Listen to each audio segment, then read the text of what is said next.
Hello guys, my name is Alex, this is my vlog about life in Ukraine.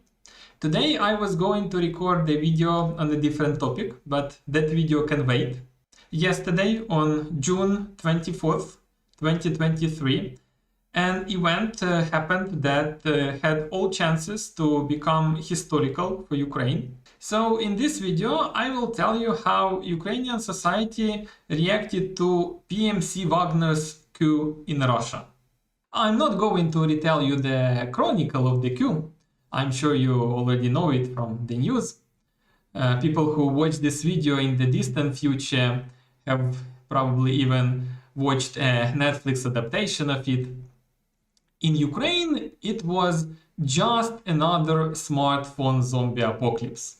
It was just like in this picture. You are walking down the street, and 3 or even 4 out of 5 people walking towards you are staring at their phones. Among people sitting on benches or in cafes, there were 9 out of 10 such people. The same situation happened a few weeks ago when the dam at the Kakhovka hydroelectric power plant was blown up. That day also, the whole country took the day off in order to read some news. And it is absolutely understandable. That act of terrorism had significant long-term effect on life in Ukraine, while yesterday's coup had all chances to affect it even more. So, how did Ukrainian people react to the advance of Wagner's convoys towards Moscow? First of all, with gloating. Something bad happens to Russians, particularly to Putin. For some people here, this is already the valid reason for celebration. But there were more complex emotions as well. For many, it was a relief. In the last couple of months, the atmosphere in Ukrainian society has been rather tense. Everyone is expecting counteroffensive. Counteroffensive is not happening.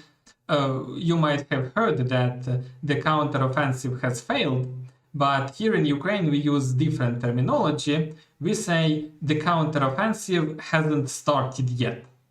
The media are trying to distract people from the counteroffensive by discussing the possibility of a terroristic attack at Zaporozhye nuclear power plant, which also does not bring peace of mind. Anyway, the atmosphere was tense. And then all the tension disappears. Russia is falling apart, Russian military forces are fighting with each other. This opens up tons of opportunities. Maybe now the counteroffensive has chances to succeed, to start.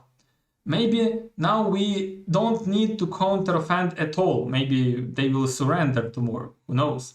And all of these opportunities are much better than what we had the day before. So for a large portion of Ukrainian society, that coup was a very timely anti-stress event.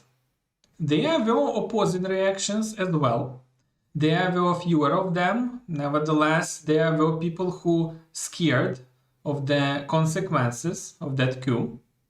Eugene Prigozhin, the leader of Wagner, had already proven that he could create an effective army, at least more effective than the Russian regular army.